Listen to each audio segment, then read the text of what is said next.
আমি কিছুতেই বিশ্বাস করতে পারছি না যা ঘটছে। কনক কি সত্যি?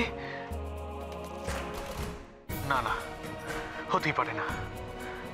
কনক আমাকে নিজের থেকেও বেশি ভালোবাসে, না হলে দিনের পর দিন এত কিছু সহ্য করে ও বারবার নিজেকে প্রমাণ করতো না।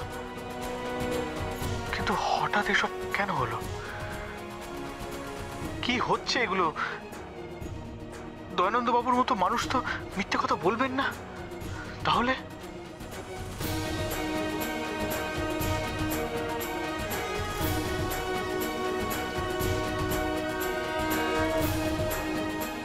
বৌরানীর কথা ভাবছিস? ভাবিস না, আমি নিজে ওকে বিশ্বাস করে ঠকেছি, তাই তোকেও সাবধান করতে এসেছি। মানে কি বলছিস কি তুই? দাদা ভাই, আমরা সবাই এতদিন ভেবেছিলাম যে আমার জীবনে যা কিছু খারাপ ঘটেছে তার জন্য বৌমনি দায়ী, কিন্তু আসল সত্যি সেটা নয়।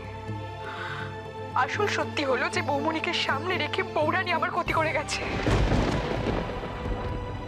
তুই হয়তো এটা জেনে অবাক হবি যে আমি না থাকাকালীন সময় অরূপ যে আত্মহত্যা করতে গেছিল সেটা আমি জেনে গেছি।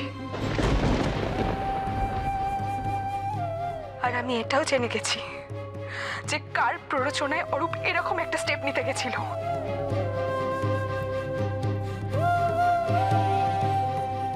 মানে কি বলছিস কি তুই? হলি অরূপ তো... প্লিজ দাদা ভাই, ভালোবাসায় অন্ত হয়ে যাস না। হ্যাঁ, আমি মানছি যে বৌমনির কিছু কিছু দোষ আছে, কিন্তু ছোটদা ভাই যে সেদিনকে ড্রয়িং এ বললো যে অরূপকে বিভ্রান্ত করার পেছনে বৌমনির হাত আছে, সেটা সত্যি নয়।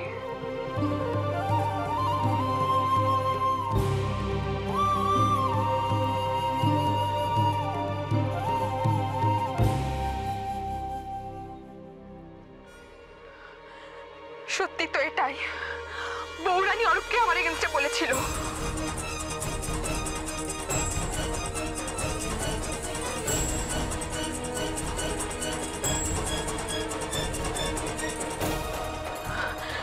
দাদা ভাই, বৌমনি খারাপ এটা আমরা সবাই জানি, কিন্তু যে ভালো মানুষ সে যে পেছন থেকে ছোড়া মারে তার মতো খারাপ আর কেউ হয় না। তোর মতো কম অবাক আমিও হইনি, কিন্তু নিজের চোখকে কি করে অবিশ্বাস করবো তুই বল? না, এসব আমি মানতে পারছি না। কনক তোকে ফিরিয়ে এনেছে। না মানলে তুই ভুল করবি দাদা ভাই। হ্যাঁ, বৌরানী আমাকে বাড়ি ফিরিয়ে এনেছিল, কিন্তু এটাও সত্যি যে একমাত্র বৌরানীর জন্য আমি অরূপকে হারাতে বসেছিলাম।